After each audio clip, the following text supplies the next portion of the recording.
अजितदादा गेले आणि मंत्रालयात 75 फायलींवर घाईघाईने सह्या. प्रशासनात नेमकं काय सुरू आहे? राज्यात राजकीय वाद पेटला. महाराष्ट्राच्या राजकारणात खळबळ उडवणारी धक्कादायक माहिती समोर आली असून राज्याचे माजी उपमुख्यमंत्री अजित पवार यांच्या निधनाच्या दिवशीच मंत्रालयात मोठ्या प्रमाणावर प्रशासकीय हालचाली झाल्याचा दावा करण्यात येत आहे.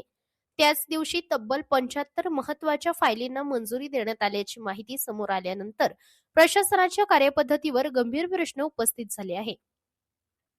मिळालेल्या माहितीनुसार विविध विभागांशी संबंधित महत्वाचे प्रस्ताव अत्यंत कमी वेळेत मंजूर करण्यात आले. विशेषतः काही शैक्षणिक संस्थांना अल्पसंख्याक दर्जा देण्यासंबंधीचे निर्णयही याच दिवशी मंजूर झाल्याचे समोर येत असून या प्रक्रियेतील घाईगडबडीमुळे संशयाचे वातावरण निर्माण झाले आहे. या प्रकरणावर आमदार रोहित पवार यांनी तीव्र प्रतिक्रिया देत संपूर्ण प्रकरणाची सखोल व निष्पक्ष चौकशी करण्याची मागणी केली आहे. इतक्या मोठ्या प्रमाणात फायली एकाच दिवशी मंजूर होणे हे सामान्य प्रशासनिक प्रक्रिया नसून यामागील कारण स्पष्ट झाले पाहिजे, असे त्यांनी म्हटले आहे. दरम्यान राज्याचे मुख्यमंत्री देवेंद्र फडणवीस यांनी या निर्णयांची गंभीर दखल घेत संबंधित मंजुरींवर तात्काळ स्थगिती देत चौकशीचे आदेश दिल्याची माहिती सूत्रांकडून मिळत आहे. चौकशी पूर्ण होईपर्यंत संबंधित फायलींची अंमलबजावणी थांबवण्यात आल्याचे सांगितले जात आहे.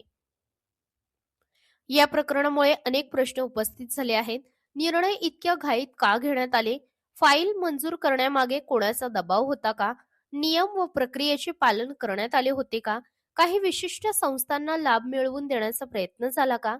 राजकीय वर्तुळात या घडामोडींवरून आरोप प्रत्यारोप सुरू झाले असून सत्ताधारी आणि विरोधकांमध्ये नववाद पेटण्याची चिन्हे दिसत आहेत. प्रशासनाच्या पारदर्शकतेबाबत चर्चा सुरू झाली असून राज्यभर या प्रकरणाकडे लक्ष लागले आहे. दरम्यान वरिष्ठ अधिकाऱ्यांकडून संबंधित कागदपत्रांची तपासणी सुरू असून चौकशी अहवालानंतरच संपूर्ण सत्य समोर येणार असल्याचे सांगितले जात आहे.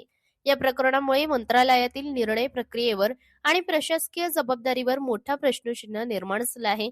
राज्याच्या राजकारणात या घडामोडींमुळे नव्या राजकीय समीकरणांची चर्चा सुरू झाली असून चौकशीचा निष्कर्ष काय लागतो याकडे सर्वांचेच लक्ष लागले आहे.